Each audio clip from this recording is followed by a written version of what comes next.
training kind of thing, so they can practice each and every activity. Let's say they want to work on pandas package in data science. So we brought some, we have connected some YouTube resources over here along with certain activity where they can uh, use this particular learning in practicing on those concepts. So they can code it. So it's a guided lab, so they can practice the concepts specific to a particular technology. And parallelly, we have assessments where companies can create assessments as per their requirement. Okay.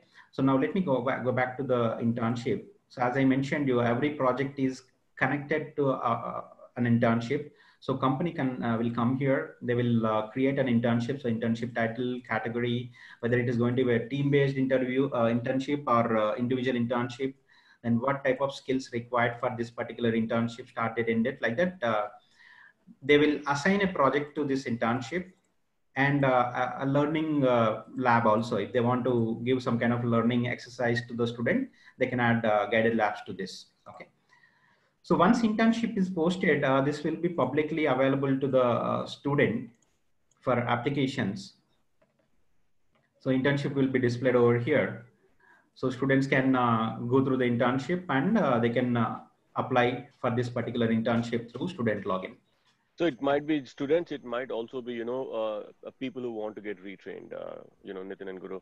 It's essentially, if I'm a Java programmer and I want to get into AI, they probably might have done a course elsewhere. It might be Coursera, Udemy, or wherever, right? But they really want to have some hands-on experience. They can come to SmartBridge, go through the projects that we have, and they can sign up and do a couple projects. That way they get, a little bit more comfortable with the entire thing. Yeah. So let me take you through the student login.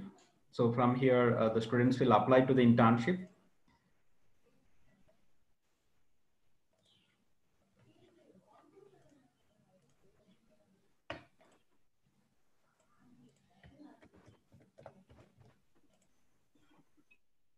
So this is the student login where a student can create a proper resume. So we have a resume builder available over here.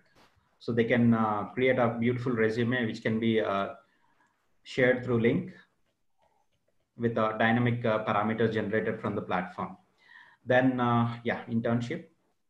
So now let's say a student already applied to that internship. So once internship he applies, let's take you to the flow. So went to the internship, the register for the internship. So fill up the basic questionnaire and submit. So he will be applied to the internship. So actually it is already approved in status. So this is once it is approved by the company, there is a workflow. Let me explain from the company's end. And once it is approved, some of the guided labs will be displayed to him also. So let me take you to the company login.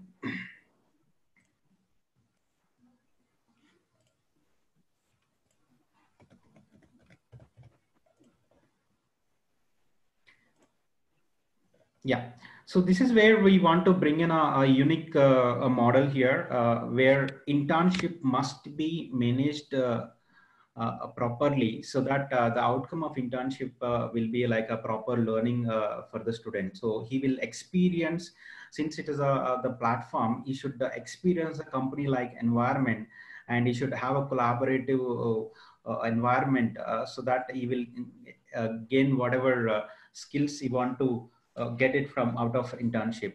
So the most of the internships, the why internship is now added as part of their academics, because they have to get technical skills. Along with technical skills, they should also get professional skills. So we brought a proper company environment over here, so that a student will, even in a remote way also, he can feel that company like environment, so that the necessary skills will be gained by the students. So once students apply for the internship, so the applications will be received here.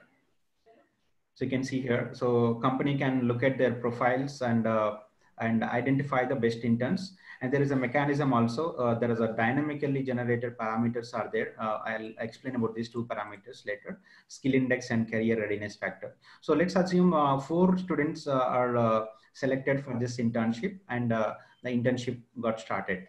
Once internship is started, then company has to assign roles. That is like in project in company, how the project activities are divided among different team members.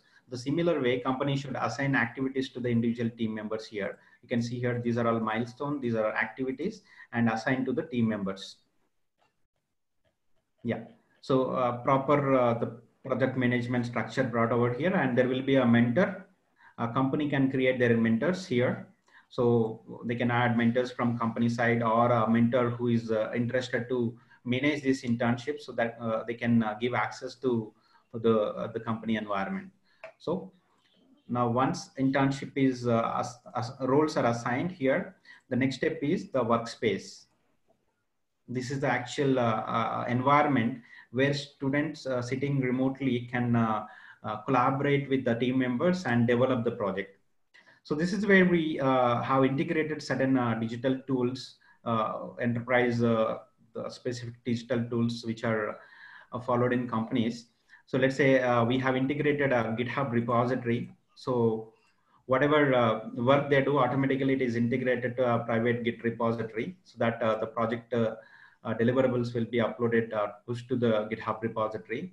And most importantly, the student, the written skills should be improved through this platform. So what we did is, like, we created a document writer, a collaborative doc where all the students should update their work every day, so that a mentor can review their work, so which improves their documentation skills also.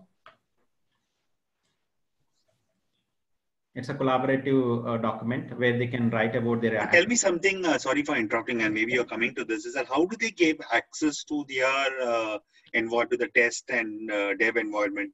Say a company is doing an internship and they have a practical problem to solve. Yeah. Like, for example, I'm just making it like, quite dumb based on what I understand. The SharePoint.